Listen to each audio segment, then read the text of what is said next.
Hey y'all, today we're going to talk a lesser known series by one of my favorite living writers of all time. Let's get to it.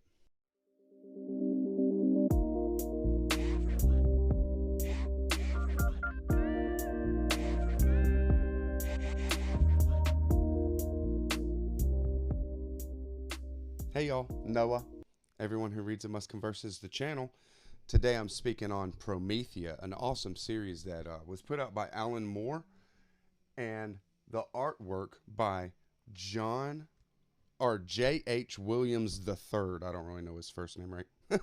You just go for John when you hear it. But this was put out in 2000. The year 2000 is when it started. It is epic and amazing. And why is because Alan Moore dumped into Promethea a complete course in esoteric knowledge. It's amazing to experience what is going on with this. And that is to say nothing about the artwork.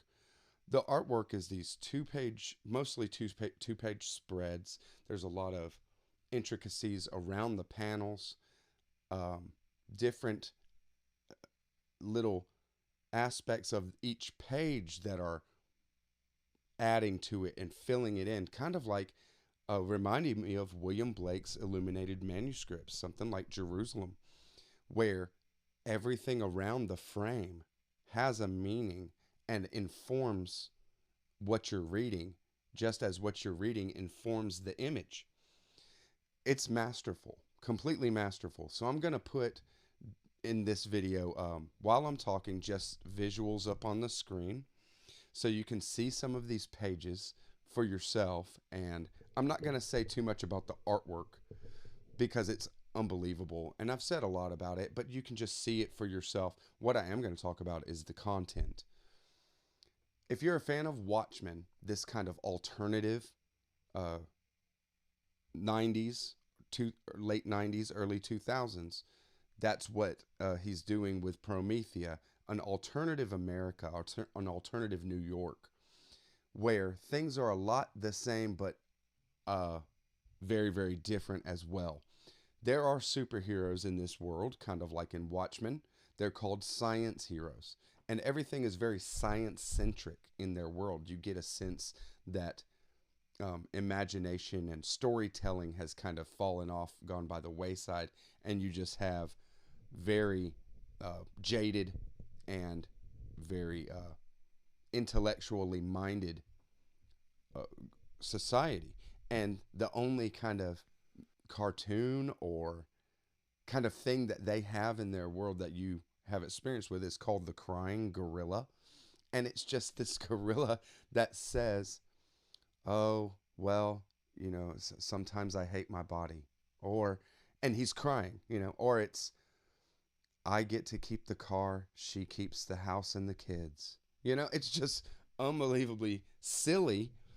But this is their entertainment. And you get that kind of thing where in Watchmen, they're reading pirate comics instead of superhero comics, right? Because their world is a little different than ours. There are villains that show up in New York, and there's a group of superheroes, science heroes they're called the Five Swell Guys. They're not all male. And that's a first point to say about this is that Promethea is woman power, girl power. Um, it's an amazing work to cement where the strength in the feminine aspect of humanity and reality is. So, who is Promethea? Promethea is an idea. Promethea is a fiction, right? Promethea is a story that is recurring in the human experience, and she evolves, or Promethea evolves, as a result of being retold, the story being retold. So Promethea shows up in humanity when somebody really uh, digs in, understands, and allows the Promethea archetype to influence their being. And this has happened quite a few times before. the beginning of Promethea, but we watch the new Promethea become.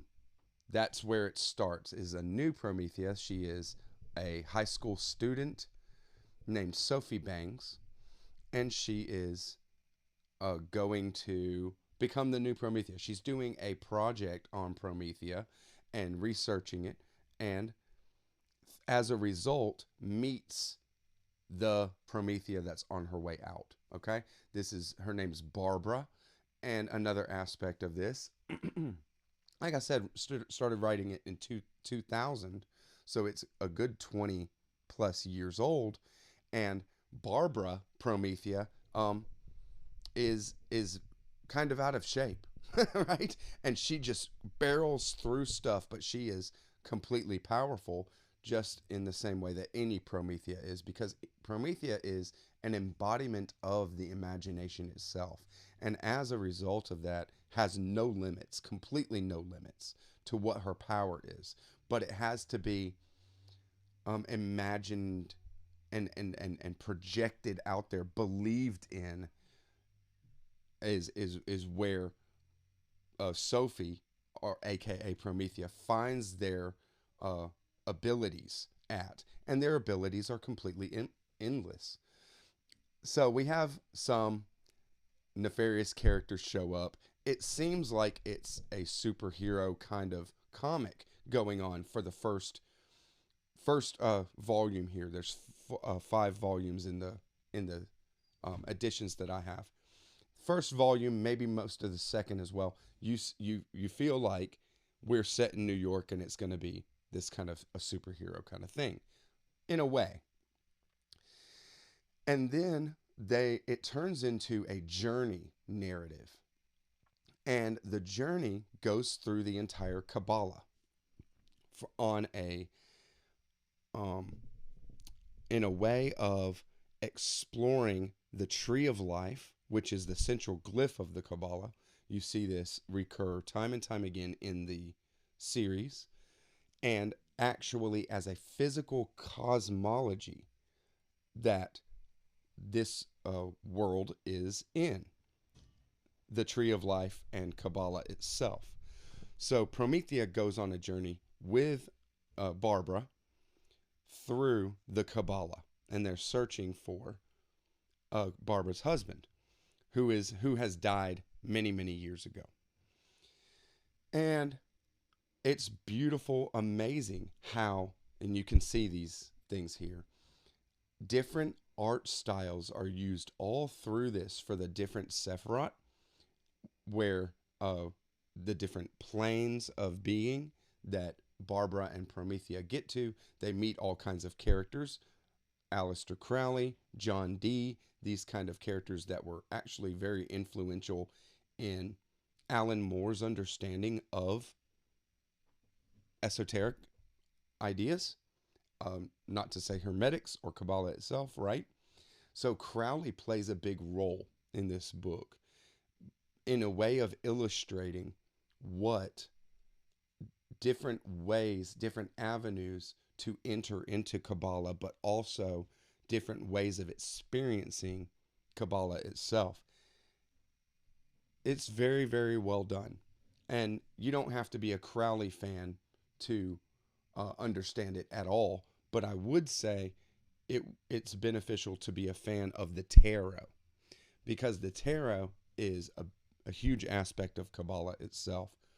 When it comes down to traveling through the Kabbalah, all the pathways are different tarot trumps.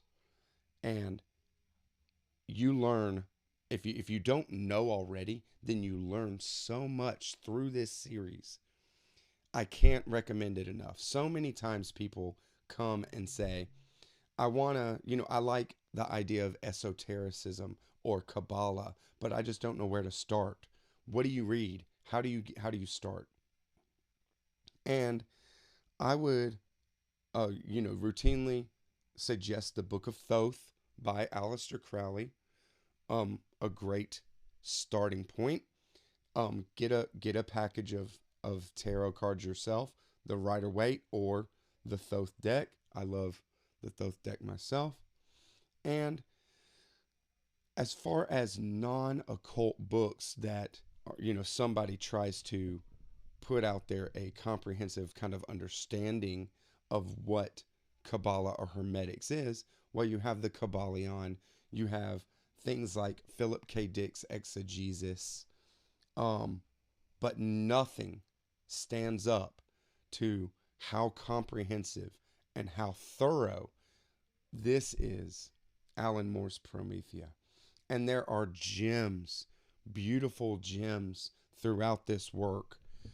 And I mean nuggets of wisdom that you will not find explicitly said anywhere else. It takes an intuitive leap to get to some of these places. And I'm not saying that Alan Moore takes you the whole way. There's no way to be taken the whole way because the path is within. It is inside you. So it is illustrated like that. There is many mind blows in this work. There is a lot of beauty. There is a lot of hardcore, real life underneath this graphic novel. So I hope I whetted your appetite, because it is one of the most amazing illustrated novel experiences I've ever had. J.H. Williams III is just a complete badass with what he's done here. Alan Moore, you could tell this was a labor of love for him to put out this kind of knowledge, and he's only gone and gotten better and better since then with things like Jerusalem.